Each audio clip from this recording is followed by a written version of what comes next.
I'm glad this didn't happen in Pahrump. Yeah, but it was really crazy. I mean, we all went wacko, of course. Time goes by, and we start communicating. Wait. Slow up. Yeah. He said his name was Harry. He said his name was Harry. Now, was this out loud? No. You heard this in your mind? Exactly. But it's together. We both hear this. That's bad. And I'm speaking out loud to him. Yes. And he's answering in your head. Yeah. And your wife. Exactly. Great. So I'm talking away, and I actually through time. This is over weeks, maybe even a couple months, and I feel him every night on my shoulder watching me. One night he says to me, "Tell your wife I'm sorry. I didn't mean to scare her. I will not do it again." Okay. The next day, of course, I wake up late. The next day, she says, "Your buddy visited me last night and scared the hell out of me." And I says, "What are you talking about?" Yes. She says, "Henry was looking over me in my bed." And she says, "I hollered at him and told him to get out of my room and never to come back again."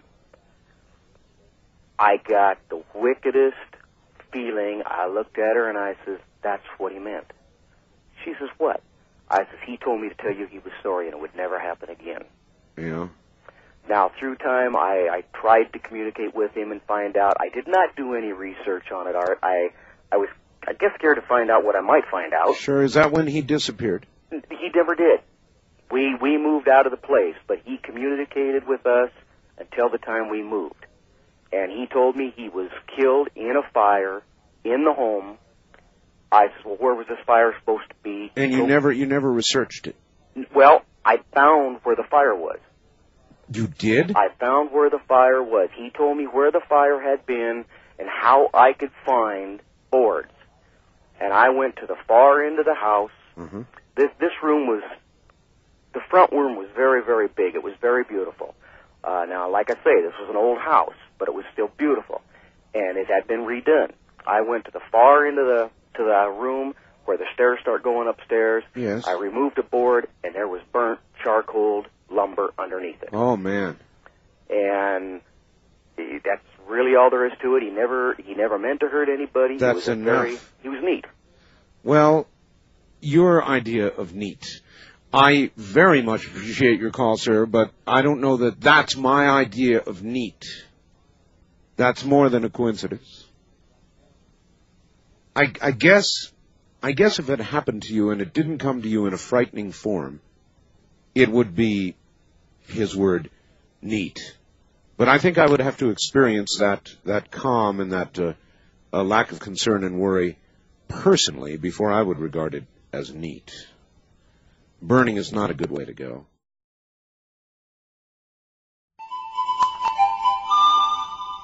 This is the CBC Radio Network. Wildcard Line, you're on the air. Hello. Happy Halloween, Art. And to you, sir.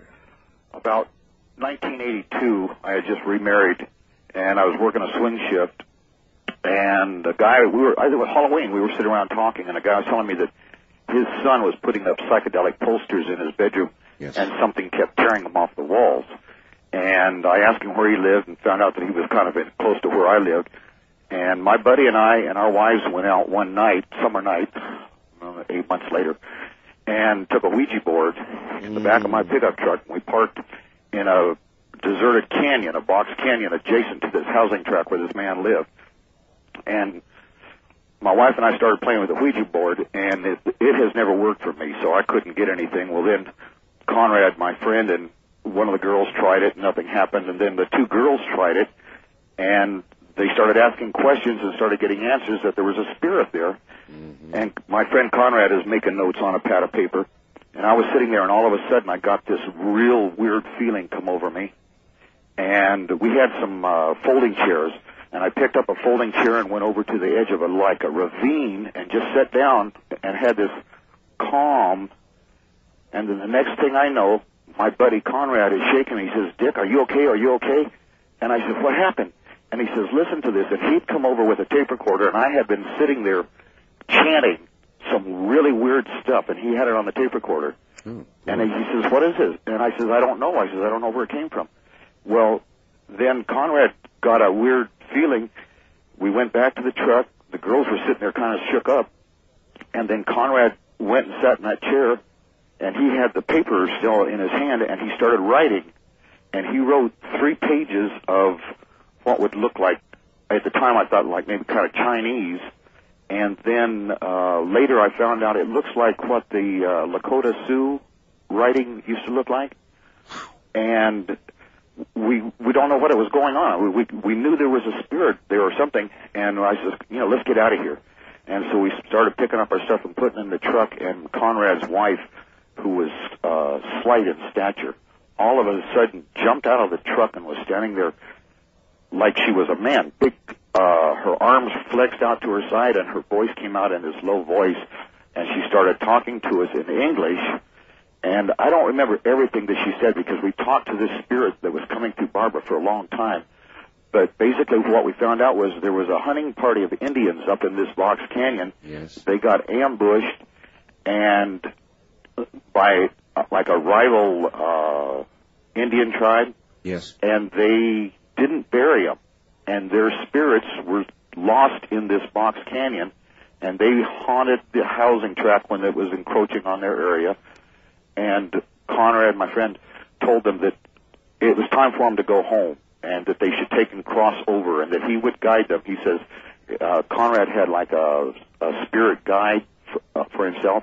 Yes. He says, this person, Amy, will help you cross over and everything is okay. And he sent them home. And then about a month later, I talked to the guy at work. He says, he says, I was telling you about all that problems I was having in my kid's room. He says, we haven't had any more problems. So we solved his problem by getting rid of the spirits that were lost there and never buried. You did a good thing. I don't know that I could have gone that far with it. Please give me your fax number. It's area code 702. Yes. 727 8499. 8499. Yep.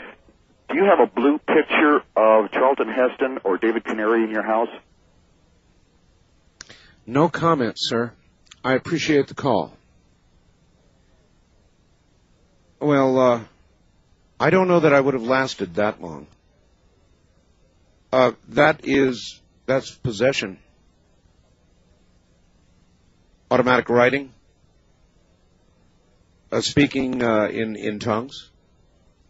And then finally, serious possession, and I think before then I would have been gone. Hi, Art. I've got a true story for you and your listeners. When I was in high school, I met this nice family from overseas who bought a home in our neighborhood. As time went by, they became my friends. Subsequently, they offered to let me actually stay with them rent-free if I would help them fix up another home. I thought it'd be fun, and with the approval of my parents, I did that. What followed was sometimes wonderful, and at other times a truly awful horror. I believe I was somehow warned to leave by a force that bothered everyone but me. I felt protected by something, and I think it may have been my deceased brother who passed a few years earlier. As I tried to tell members of the family the things I saw, I was met with deaf ears. Finally, one night, I talked to one member of the family into playing some Scrabble with me. When we finished playing Scrabble, I left the board on the floor, and the tiles just muscled about on top. I awoke to find the Scrabble board with words so ugly I can't even say them, let alone tell them to you. Needless to say, cuss words. When I called up a member of the family to see, they just shrugged their shoulders. As they were walking out of the room, my stereo went crazy. The channels began changing wildly. The family members seemed to be oblivious to this. I moved. Later, I found out there were some real abuses going on. That the man was sent out of the Philippines for abuses he committed against his first wife and children. Thus he moved to the U.S., and I believe that is why there was such evil in that house. That's from Ann in New Mexico. East of the Rockies, you're on the air. Morning, Art. Morning. And happy St. Hallows Eve. So it is. Got a wild one for you. All right. Family recently came into money some time ago, and we bought an old house. and we're restoring it, and my wife started a antique store. And after a while, we got getting a nice collection going. We noticed strange things happening.